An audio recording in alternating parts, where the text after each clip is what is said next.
গত বছর বাংলাদেশিরা ক্রেডিট কার্ডের মাধ্যমে সর্বোচ্চ খরচ করেছে যুক্তরাষ্ট্রে। এছাড়া সর্বোচ্চ খরচের তালিকায় বাকি দেশগুলোর মধ্যে আছে ভারত, থাইল্যান্ড, সিঙ্গাপুর, যুক্তরাজ্য। জানা গেছে মোট লেনদেনের 15.87% যুক্তরাষ্ট্রে, ভারতে 10.94%, থাইল্যান্ডে 10.74%, সিঙ্গাপুরে 8.92% এবং যুক্তরাজ্যে 7.98% হয়েছে। কেন্দ্রীয় ব্যাংকের পরিসংখ্যানে দেখা গেছে 2024-এর কেবল ডিসেম্বরে বাংলাদেশিরা ক্রেডিট ডেবিট কার্ড ব্যবহার করে বিদেশে লেনদেন করেছেন 834 কোটি টাকা, যা গত এক বছরের মধ্যে সর্বোচ্চ। তবে এই লেনদেন তার আগের বছরের ডিসেম্বরের লেনদেনের তুলনায় 10.22% কম। 2023 সালের একই মাসে কার্ডের মাধ্যমে বাংলাদেশিরা লেনদেন করেছিলেন 929 কোটি টাকা। ডিসেম্বরে বিভিন্ন ব্যাংকের কার্ডের মাধ্যমে দেশের অভ্যন্তরে বাংলাদেশিরা লেনদেন করেছেন 44,220 কোটি টাকা, যা ছিল গত 6 মাসের মধ্যে সর্বোচ্চ।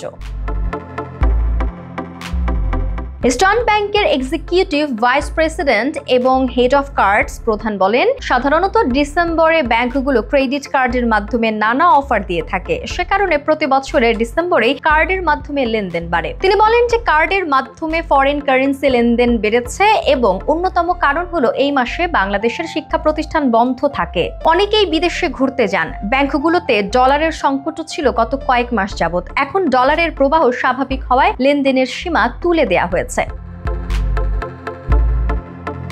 বাংলাদেশ ব্যাংকের তথ্য অনুযায়ী 2024 সালের অগাস্ট মাসে ক্রেডিট কার্ডের মাধ্যমে ডলার খরচ 13 মাসের মধ্যে সর্বনিম্ন ছিল। ওই মাসে দেশে সব ধরনের কার্ড লেনদেন ব্যাপকভাবে কমে। ওই মাসে গণ অভ্যুত্থানের মুখে স্বৈরাচারী আওয়ামী লীগ সরকারের পতন ঘটে। আগস্ট মাসে বিদেশে কার্ডের মাধ্যমে লেনদেন হারিয়েছিল 373 কোটি টাকা।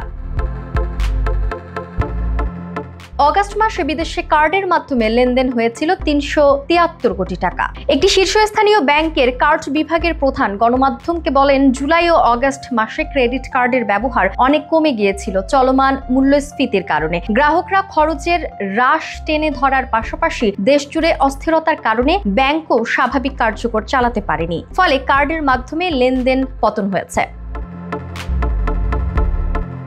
তবু 2023 সালের ডিসেম্বরের তুলনায় গত বছর ডিসেম্বরের কার্ডে বিদেশে লেনদেন কমার বিষয়ে জানতে চাইলে তিনি বাংলাদেশিদের ভারতীয় ভিসা কম পাওয়ার কথা উল্লেখ করেন। এর অন্যতম কারণ হলো ভারত থেকে ভিসা পাওয়ার ক্ষেত্রে এখনো জটিলতা রয়েছে। এই জটিলতা না থাকলে লেনদেনের পরিমাণ আরও বেশি হতো।